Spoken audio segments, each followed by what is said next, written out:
ماجد وایي کنه چې زه په دوبۍ کې موجود وم او کنه ماته چې د کور نه کال لازي 3 کاله پس چې ماته کال لازي او چې کله زه هغه اټینډ کوم هغه کال زه چوتوم او ماته پکې دا خبره کېږي چې ستا مور وفات شوې ده. وایي په هغه ټایم کې چې زما د خپو نه چې هغه ځمکه وتښتي او زه چې ډېر زیات خفه شم چې زه د خپلې مور دپاره چې دلته راغلی یم، دلته چې زه مزدوري کوم، دلته چې زه مسافري کوم.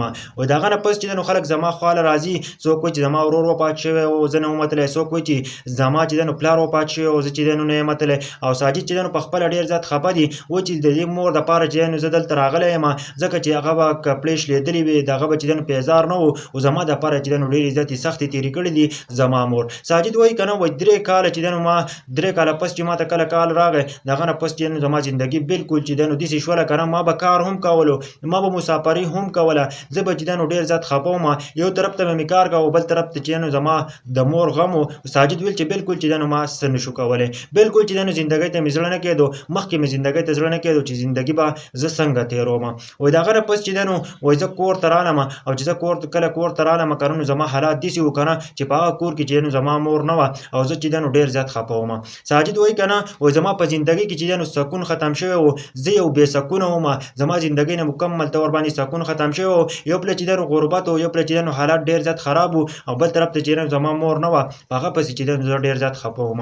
ساجد وایي چې زه به د کور نه کله بهر ته لاړم او زه به چې واپس کله کور ته رالم نو ما به د خپلې مور چې په خپل مور باندې اواز کولو چې زما مور چېرته ده. او یکدم به چې راپیدا شوله چې هغه خو د دنیا نه رخصت شوې ده. وایي ما ته سکون نه میلاوېدو. وایي د خپلې ښځې ته مې ویل که نه وایي چې زما زوی خو غټ دی او راځي چې دې ځای نه چې بل ځای ته لاړ شو او بل ځای ته لاړ شو، دې ځای کې چې موږ ته سکون نه میلاوېږي، دلته چې زه ډېر زیات خفه یم، دا چې زما د مور یوه نښه ده او دې ځای کې چې ما ته سکون بلکل نه میلاوېږي. ساجد وایي که نه وایي موږ چې د دغه ځای نه کډه ویوړه او بل ځای ته چې منتقل شو. وایي کله چې بل ځای ته لاړو او بیا چې هم زما زندګي ډېره زیاته خراب وه نو زه چې واپس دوبۍ ته لاړم. او چې زه کله واپس دوبۍ ته لاړم بیا مې چې تقریبا هلته 3 کاله ویستلو او دا 3 کاله کې مې چې ډېرې غټې پیسې هم وګټلې او بل طرف ته ماته سکون نه راتلو، زما چې زندګي ډېره زیاته خرابه تېرېدله او زه چې ډېر زیات په زندګي کې چې خفه وم.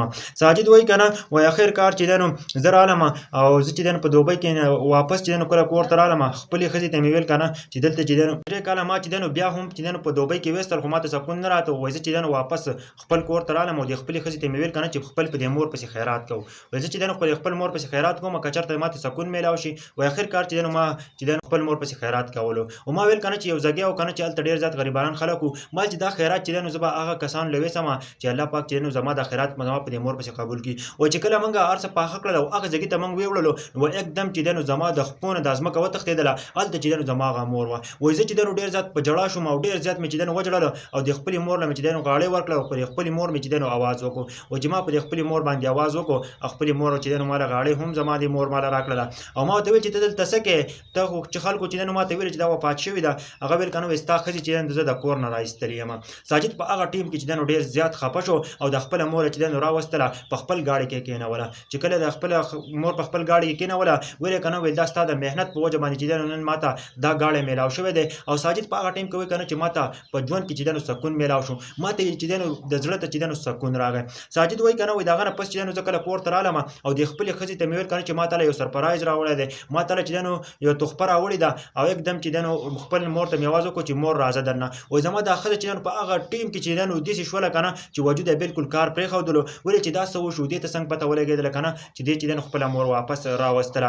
په هغه ټیم کې چې ساجد وایي که نه دا خبره چې د دې مخکې چې کوم سټپ دی دې په باره کې به چې تاسو له اکثر صبر او برداشت هم کوئ. او ساجد وایي چې په هغه ټیم کې ما د خپلې زندګۍ نه د خپله ښځه ویسته او په هغه ټیم کې مې چې طلاق ورکړو او په هغه ټیم کې مې چې ختمه کړله. یار دا د دوبۍ مسافر دی، بلکل چې که تاسو هم په مسافري کوئ د خپلې ښځې او د خپلې مور سره هم داسې تعلق ساتئ چې هغه بلکل چې داسې نشي کولی. دا واقعه راغلي وه ساجد نومي نوجوانو چې هغه ټول 12 کاله چې هغه په دوبۍ کې ایستلي وو، د هغه د ښځې چې د هغې د مور سره داسې کار کړی و. نو داسې بلکل نه دي پکار که نه چې تاسو د مور سره چې بلکل څوک داسې نشي برداشت کولی. دا واقعه راغلي وه، په دې باره کې تاسو څه وایئ ښه کمنټ ضرور وکړئ او زما دا ویډیو د ټولو پښتنو سره ضرور شیر کړئ.